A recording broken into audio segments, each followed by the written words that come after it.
Hey there, Katie. Hope you're doing well today. You survived the snowstorm. This is your video lesson for today. I remember in the email you sent over that you wanted me to talk a bit more about Boy Named Sue and some practice things you can do with that this week to make the bass drum a little bit easier for you. So I'll go down. There's two things I want you to work on. Number two has a bunch of different little parts to it. As per usual, if you have any questions or want me to look at anything during the week, just shoot me over a message and I'll be happy to answer that for you. Cool, let's get to it. So the first thing is the bass drum pattern, which is probably the most challenging thing about this tune. Chords aren't that bad, but with that bass drum, it can be a little tricky to kind of hit the right string. The nice thing about this tune, though, is that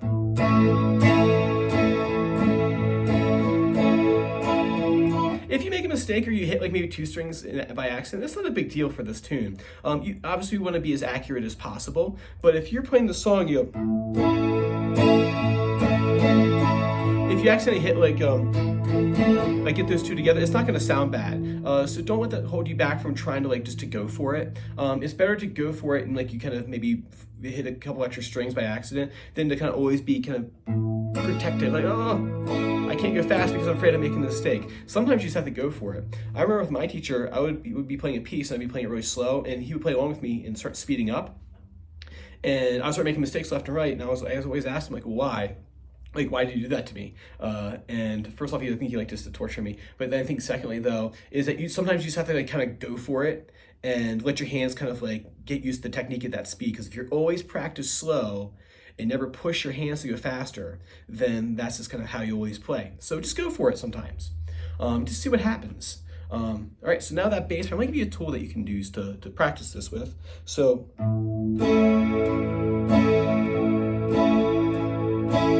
at that tempo doesn't sound bad, but what you're gonna do is you're gonna try to trick the hand. I always when I try to play something fast, I'll do it really slow once to kind of make sure I'm accurate. Then I'll do it a second time faster to see if I can trick my hand into going quicker. Let me show you what I mean by that. So you have slow, and I'll try one fast. So one slow to kind of pull it all back together and relax, and to kind of collect my head, and then, or you can even do two slow if you want, and then try one fast. So maybe let's try that. So if I go two slow, one fast, work on accuracy, and then back to the slow again. So you try one real quick one to see if you can kind of trick the hand into going faster, and then you go back to the slow to kind of regroup, and then to get yourself collected, and then try another go at it.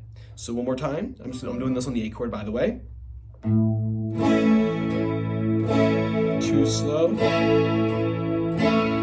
And back to slow.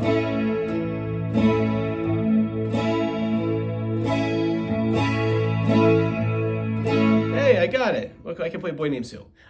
So then what you'll do is, once you can do one relatively clean, it doesn't have to be perfect every single time. If you're waiting for perfection on every single time you do it, you're gonna be waiting a long time. Then you'll go try to do two fast, right? And it should be a struggle, because if two were easy, I would have you do three. So if you do one easy enough and then you try to do two and it's a struggle, well, guess what? That's just part of the name of the game. You'll as you get more and more practice with it, you'll get more clean attempts. So two slow and two fast. Back to slow, and it can be super slow if you want it to be. You can be like this. I made a mistake, how about that? Right?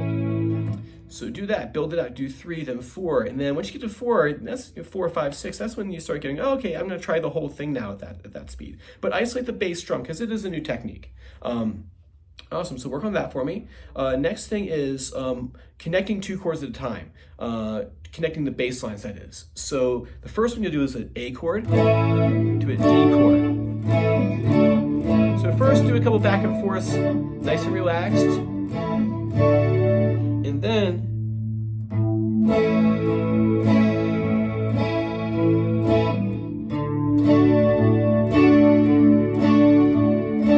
back to the A chord. That way you can really know what the bass lines are. Connecting the bass lines for two chords at a time. If you try to do all three, it might be just overwhelming. So you take two chords, do each bass line, and then go to the next set of chords. So one more time to show you. A chord, you do it twice, no, simple and slow. And then to the D chord. Oops. And then go back to the A chord, do the A chord again.